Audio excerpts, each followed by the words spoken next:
Hello दोस्तों, नमस्कार। कैसे हैं आप सब लोग। मैं आशा करता हूं कि आप बहुत अच्छे होंगे, बड़े प्रसन्न होंगे और यही मेरी ईश्वर से प्रार्थना है। आज मैं आपके लिए ऐसा बेशकीमती विषय लेकर आया हूं, आप तृप्त हो जाएंगे और आज से आपकी ज़िंदगी की खुशियों वाली शुरुआत होगी। आज हमारा विषय है खुलकर जिएं, अर्थात घुटन भरी ज़िंदगी से बाहर कैसे निकलें। एक ऐसी मस्त वाली ज़िंदगी जिसमें हम खुलकर जी सकें, खुलकर बोल सकें, खुलकर हँस सकें। इसके लिए शायद हमें खुलकर रोना आए, तो खुलकर रोना भी पड़ेगा। दोस्तों, खुलकर रोने से हमारे भीतर का विषाद बाहर निकलता है, हमारा ऑरा अच्छा होता है, हम बहुत हल्के महसूस होते हैं, हमारा भारीपन हमारे खुलकर रोने से कम हो जाता है। चेहरे पर आपके भीतर का प्रतिबिंब पाया जाता है। बोलते समय आपकी आवाज़ से भी पता चल जाता है कि आप भीतर से कितना परसेंट घुटे हुए हैं, दबे हुए हैं, कितना परसेंट आप भीतर से खुले हुए हैं। खुले हुए हैं का मतलब मेरा सिर्फ ये है कि आप भीतर से कितना आनंद में हैं। आपने कभी ऐसा देखा होगा, ज़्यादातर साइकेट्रिक और होम्योपैथी के डॉक्टर आपसे पहले अच्छे से बात करते हैं और फिर आपका प्रिस्क्रिप्शन लिखते हैं, इलाज लिखते हैं। ऐसे कई मेडिटेशन सेंटर भी हमारे भारत में हैं, जहां हंसने और रोने का ध्यान भी करवाया जाता है। इस तरह के ध्यान से कई जटिल बीमारियों तक का भी इलाज हो जाता है। हमारी काफ़ी बीमारियां जो हमारे भीतर है, ऐसे ध्यान से ठीक हो जाती है। कुल मिलाकर आपकी बीमारियां और आपका जीवन स्तर, लाइफ स्टाइल आपके भीतर की अवस्था, कंडीशन से तय होता है। तो मेरे दोस्तों, आप मुझे ज़रूर ध्यान से सुने। मैं आपके लिए बहुत अच्छे विषय को लेकर आया हूँ और आप मेरे इस विषय को कुछ ध्यान देकर ज़रूर सुने। हो सकता है आपका जीवन और आपकी परिस्थिति आज के बाद बदल जाए। इस तरह के घुटन भरे उपहार सबसे पहले हमें हमारे परिवारों से ही बचपन में ही मिलने शुरू हो जाते हैं। बच्चों के फेल होने का डर दिखाकर जबरन पढ़ाई कराना, बच्चों पर पढ़ाई का प्रेशर डालना, किसी मेहमान आदि के आने पर बच्चों को चुप करके बैठने के लिए बोलना, आंखें दिखाना, यह घुटन हम संस्कार के रूप में बच्चों में डालते हैं। कुल मिलाकर पूर्णतया नियंत्रण में रखने की एक गैर जरूरी कोशिश हम लोगों द्वारा होती है। बच्चों के साथ हमारा मित्रता पूर्वक व्यवहार रहता ही तब है जब बच्चा पूरी तरह से हमारे हिसाब से चल रहा होता है। यही बच्चे आगे जाकर वही सब दोहराएंगे जो इनके साथ हुआ। ये लोग कभी भी बहुआयामी, बहुमुखी नहीं बन पाते हैं, जिसे हम अंग्रेजी में वर्सटाइल भी बोल सकते हैं। तो मेरे विचार से हम लोगों को अपने बच्चों को वर्सटाइल बनाना बहुत ज़रूरी है, ताकि यही बच्चे जब आगे जाकर बड़े हों तो आज आप जिस तरह से दुखी हैं, परेशान हैं, ये बच्चे ना हों। सब लोग ऐसे धीर गंभीर बने हुए हैं, जैसे संसार का सारा बोझ इन्हीं के सिर पर रखा हुआ है। सब एक दूसरे को नियंत्रण में रखने की कोशिश में लगे हुए हैं। पति पत्नी को, पत्नी पति को, सास ससुर कहीं बहू को और कहीं दामाद को नियंत्रण में रहना कोई नहीं चाहता। तनाव का माहौल पैदा होता है। नियंत्रण के साथ जैसे जैसे आप नियंत्रण में रहेंगे, आपके जीवन में तनाव बढ़ता जाएगा।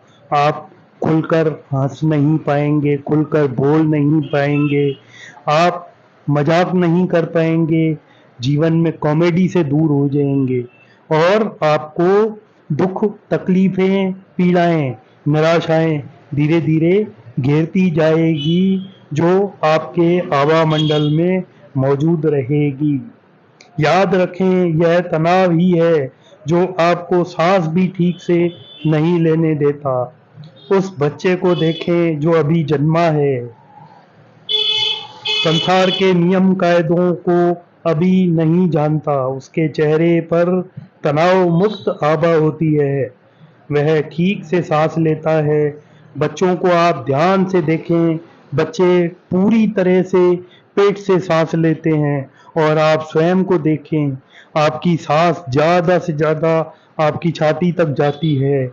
इसी वजह से हम रोगी हो जाते हैं, हमारा आभामंडल रोगी हो जाता है।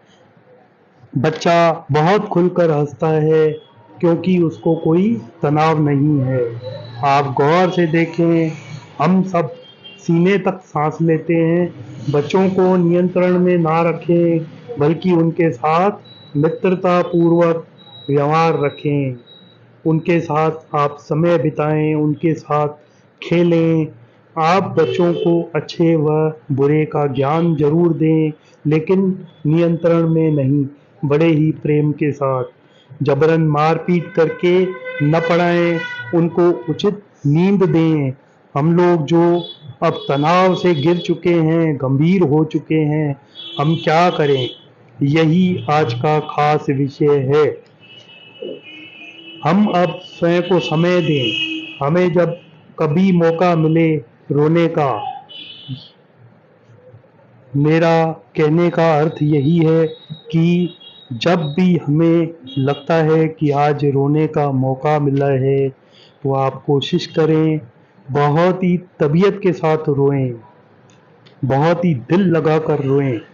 और हो सकता है आप पत्थर दिल हो चुके हों और आपको रोना अब नहीं आता। याद रखें, जिनको रोना नहीं आता यानी वह भाव नहीं रखता किसी भी तरह के, उसकी ईश्वर के प्रति प्रार्थना भी वैसी नहीं होगी जैसी एक रोने वाला व्यक्ति कर पाता है। रोना हमारी सेहत के लिए बहुत ही ज़रूरी, बहुत ही अच्छा होता है। ये दोनों ईश्वर के उपहार हैं, रोना और हंसना। ये जो हम रोते हैं, ये जो हम हंसते हैं, यह सब खुलकर होना चाहिए, हृदय के साथ होना चाहिए। जो हमें जन्म के साथ मिले हैं, जिन्हें हमने कहीं दफन कर दिया है, इन्हें कब्र से बाहर निकालना हमारा पहला कर्तव्य है कि हम जो कब्र के अंदर हमारा हंसना और रोना दब चुका है, इसे बाहर निकालें। ये लोग शारीरिक रूप से काफ़ी तंदुरुस्त होते हैं जो खुलकर हंसते हैं, खुलकर रोते हैं और बहुत ही ऊर्जावान होते हैं। जहाँ भी ऐसे लोगों का आना जाना होता है, वहाँ का आवामंडल बहुत ही ऊर्जावान होता है और आनंदमय हो जाता है। आपने कभी महसूस किया हो अपने कठिन अपने जीवन में, आप किसी दिन, किसी समय बहुत उदास थे, बहुत तनाव में थे और अचानक से आप कुछ समय के लिए आनंदचित्त हो गए और ऐसा लगा कि किस बात का दुख, किस बात का तनाव। यह कभी-कभी अचानक से घटना हमारे जीवन में घटती है, तब हम जान नहीं पाते हैं कि ऐसा क्या हुआ था कि मैं इतने दिन से विषाद से भरा हुआ था, इतने दिन से मैं तनाव से भरा हुआ था, लेकिन आज अचानक क्या हुआ था सुबह मेरे साथ कि मैं सोच रहा था, वाह कितनी अच्छी ज़िंदगी है, कितना अच्छा मैं हूँ, ईश्वर तेरा धन्यवाद। फिर जैसे वह समय निकला और आप वापस वही उदास हो गए। तो उस समय को, उस घटना को आप याद करें कि अचानक से ऐसा क्या हुआ था उस समय। आप यदि गौर करेंगे तो पाएंगे कि उस समय कोई ऐसा ऊर्जावान व्यक्ति, कोई ऐसी ऊर्जावान आत्मा, कोई ऐसी ऊर्जावान शक्ति आपके आभा मंडल को छू रही थी, और आप कितने दिनों का तनाव था उसे क्षण भर में आप मुक्त हो गए थे। ऐसा क्या था? ऐसा इसलिए था क्योंकि ये लोग ऊर्जावान हैं, ये लोग बहुत खुलकर जीते हैं, बहुत खुलकर हंसते हैं, बहुत खुलकर रोते हैं। ऐसा ऊर्जावान आपको भी बनना है ताकि आप अपने जीवन को बहुत ही अच्छे से जिए, अपने जीवन को बहुत ही आनंद चित्त होकर सेवार्थ कार्यों में लगकर जिए। आपका आभा मंडल इतना चार्ज हो जाना चाहिए कि आपसे लोगों को इतना फायदा हो कि लोगों के तनाव दूर हो, लोगों के दुख दूर हो। यह सब कुछ अभी भी ठीक हो सकता है यदि आप चाहें तो। सिर्फ अपनी चेतना को जगाना है। जैसे डॉक्टर 3 दिन की, 3 टाइम की हमें दवाई लिखता है, हमारा प्रिस्क्रिप्शन लिखता है सुबह शाम रात, वैसा ही आज मैं आपको एक शानदार प्रिस्क्रिप्शन देने वाला हूँ। लेकिन यह प्रिस्क्रिप्शन 3 दिन का नहीं है, यह प्रतिदिन का है। 3 टाइम का जरूर है, सुबह शाम रात, लेकिन 3 दिन का नहीं है। यह आपके लिए हमेशा के लिए है, उस दिन तक के लिए है जब तक आप जीवित हैं। आपको प्रतिदिन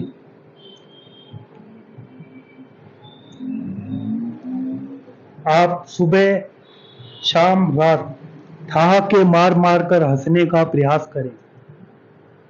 आप कहीं भी ऐसा नहीं समझें कि लोग क्या सोचेंगे। यदि आपको लोगों का डर है तो अपना कमरा बंद करिए और आप कमरा बंद करके ठहाके मारकर हंसें। किसी वीरान जगह पर चले जाएं, आप ठहाके मारकर हंसने की कोशिश करें। आप कॉमेडी फिल्में देखें, आप कॉमेडी शोज देखें, आप जी भरकर रोने का प्रयास करें। हो सकता है शुरू में बड़ा कठिन लगे, लेकिन यदि आप अभ्यास करेंगे तो आप रोना भी सीख जाएंगे बच्चे की तरह। आपको पता है बच्चे सिर्फ भूख की वजह से नहीं रोते हैं, बच्चे वैसे ही रो लेते हैं। ये सबसे बड़ी बात बता रहा हूँ कि बच्चों का रोना सिर्फ भूख की वजह से नहीं होता है, बच्चे आदतन भी रोते हैं। उन्हें उनकी जो डिज़ाइन ईश्वर ने करी है वह इसी तरह से करी है ताकि यह बच्चे रोते हैं और हल्के होते हैं, अपने आप को बड़ा हल्का महसूस करते हैं। यही कारण है। आपने देखा होगा बहुत छोटे बच्चे जो अभी बोलना भी नहीं सीखे हैं, अकारण खूब जोर जोर से हंसने लगते हैं, तो आप किसी समय तो डर भी जाते हैं। कभी कभी आप डर जाते हैं कि यह अकारण इतना जोर से क्यों हंस रहा है। यह इनबिल्ट है, यह ईश्वर का इनबिल्ट है। वह इतना जोर से हंसता है, इतना जोर से रोता है और कभी इतना शांत भाव होकर सो जाता है। यही कारण है उसके अच्छे स्वास्थ्य के लिए। तो हमें भी बच्चों जैसा होना है, हमें बहुत ही अच्छे से पेट से सांस लेनी है। यह मेरी तीसरी खुराक थी। हमें बहुत ही सांस लेते वक्त ध्यान रखना है कि हमारी सांस हम छाती तक ले रहे हैं या पेट तक ले रहे हैं। तो हमें आज से लेकर बहुत अच्छे से हंसना है, बहुत अच्छे से रोना है और बहुत अच्छे से पेट तक सांस लेनी है।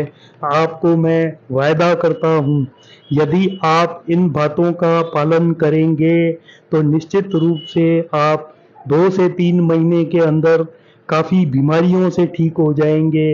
आपका आभा मंडल बहुत ही ऊर्जावान हो जाएगा, चार्ज हो जाएगा।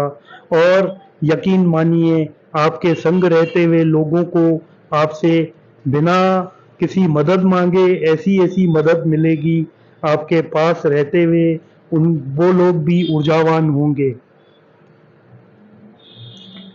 यह सारी क्रियाएं आपके शरीर के विषाद को, तनाव को बाहर निकालती है। और इसी के साथ मैं अपनी बात को यहीं विराम देते हुए आपका धन्यवाद प्रकट करता हूँ, आपका आभार प्रकट करता हूँ।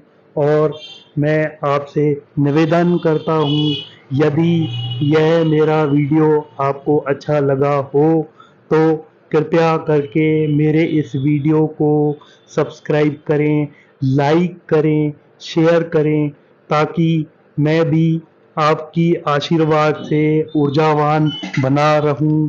इसी के साथ आपका बहुत बहुत हृदय के साथ धन्यवाद, और मैं अपनी बात समाप्त करता हूँ। जय हिंद मेरे साथियों।